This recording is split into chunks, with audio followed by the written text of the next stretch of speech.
کشمور شہر میں بدامنی پھر سر اٹھانے لگی ہے۔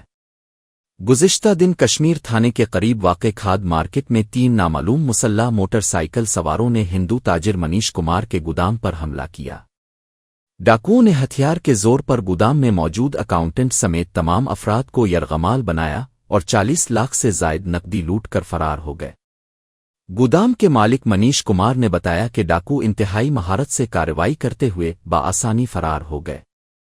کھاد مارکیٹ، جو شہر کا دل تصور کی جاتی ہے، تھانے کے بالکل قریب واقع ہے، اس لیے دن دہاڑے ایسا دھاڑا ہونا تشویشناک ہے۔